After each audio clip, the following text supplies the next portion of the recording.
Сонда Жамұқа екеуі ол айтады ғой, мына жылқының да өзінің тұрағы бар, қойдың да тұрағы бар, кеш батып барады дейді.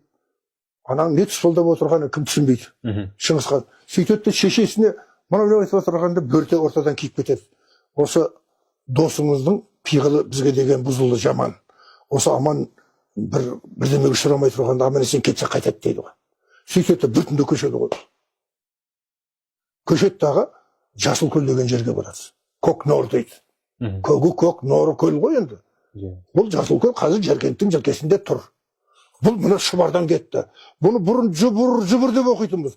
Тілеубердіге жігітке бұның Шұбар екенін, Көту арал деген арал төбе екенін бәрін дәлелдеді ғой. Осы күнге дейін Шыңғыстай деген жер тұр. Өзі қазақтың жерінде Шыңғыс деген атау міне Кербұлақ ауданында Шыңғыстай деген жер тұр.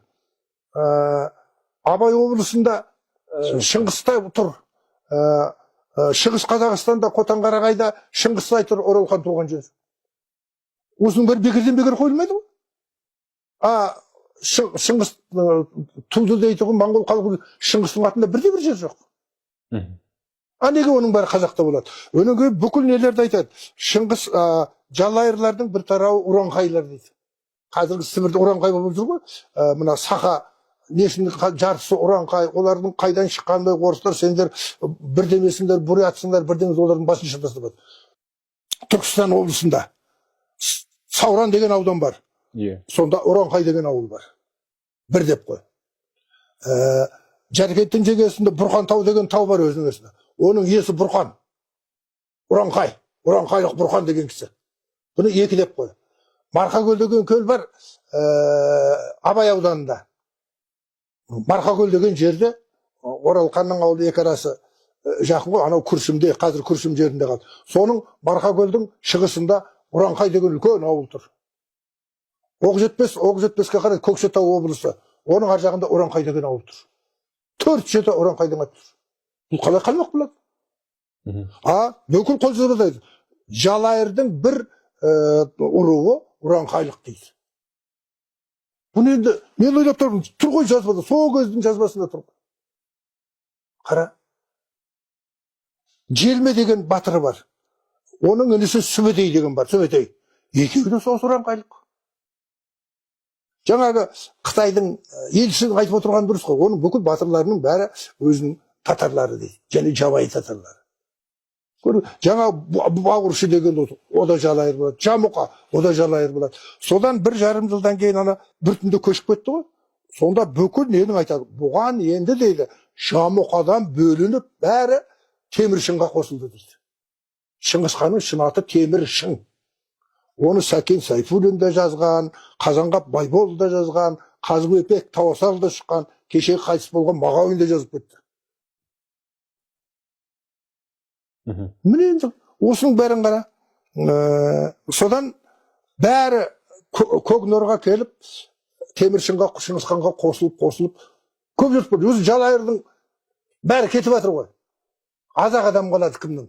Жамұқаның орнында. Сонан кейін қарттар жиналып дейді. Енді Теміршін, сен бізге қан бол. Бір қан басшысы болмай, біз ел болмаймыз деп, Көкнорда бұны қан сайлайды. Жалайырлардың қаны сайлайды.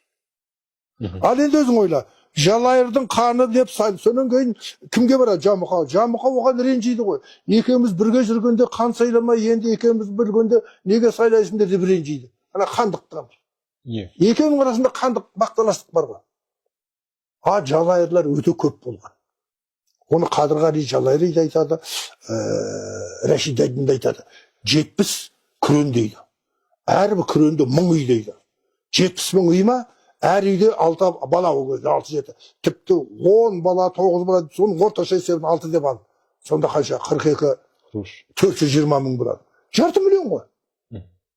Татарлардың өзі сонда 500 000. Рашид Айдын айтады. Татарлардың өзі 70 күрен дейді. Сонда мынаудан 500 000, адан 500 000, екеуі 1 миллион болады. Оның сыртында Керей бар, Найман бар, Меркіт бар, Қоңырат бар.